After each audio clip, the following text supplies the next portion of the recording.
സമാധാനമായി ജീവിച്ചിരിക്കാൻ ഒരു വഴി മനുഷ്യർ വ്യത്യസ്തരാണ് എന്ന് അംഗീകരിക്കുകയും അത് ഉൾക്കൊള്ളുകയും ചെയ്യുക എന്നുള്ളതാണ്. മനുഷ്യനെ വ്യത്യസ്തരായിരിക്കാൻ സമ്മതിക്കുക എന്നുള്ളതാണ് എന്ന് ഞാൻ കരുതുന്നു.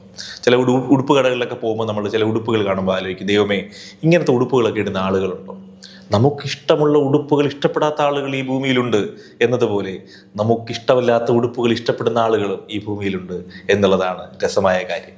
നമ്മൾ വായിക്കുന്ന പുസ്തകങ്ങൾ പൊട്ട പുസ്തകങ്ങളാണെന്ന് കരുതുന്ന ആളുകൾ ഈ ഭൂമിയിലുണ്ട്. നാം കാണുന്ന ഏറ്റവും മികച്ച സിനിമകൾ മോശം സിനിമകളാണെന്ന് കരുതുന്ന ആളുകളുണ്ട്. നാം ഒരേ മനുഷ്യരല്ലെന്നും നാം ഒരേ രീതിയിലല്ല സംഭാഷണങ്ങൾ നടത്തുന്നതെന്നും നാം ഒരേ രീതിയിലല്ല ചിന്തിക്കുന്നതെന്നും തിരിച്ചറിയുക എന്നുള്ളതാണ് സമാധാനപരമായി ജീവിക്കാൻ നമുക്ക് ആദ്യം വേണ്ടുന്ന കാര്യം.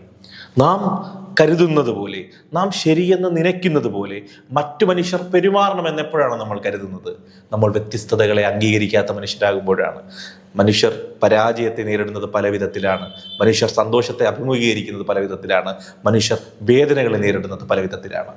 സമാധാനമായിരിക്കാനുള്ള ഏറ്റവും ലളിതമായ മാർഗം നമുക്ക് ചിന്തിക്കാൻ സ്വാതന്ത്ര്യമുണ്ട് എന്ന് കരുതുന്നത് പോലെ മറ്റു മനുഷ്യർക്ക് അവർക്ക് ഇഷ്ടപ്പെട്ട രീതിയിൽ ചിന്തിക്കാൻ, വർത്തമാനം പറയാൻ, സ്വപ്നം കാണാൻ, ഉറങ്ങാൻ, ജീവിക്കാൻ, അവരായിരിക്കാൻ സ്വാതന്ത്ര്യമുണ്ട് എന്ന് അംഗീകരിക്കുക എന്നുള്ളതാണ്. അത് ഫോഴ്സ് ഉപയോഗിച്ച് തിരുത്താൻ നിൽക്കാതിരിക്കുക എന്നുള്ളതാണ്.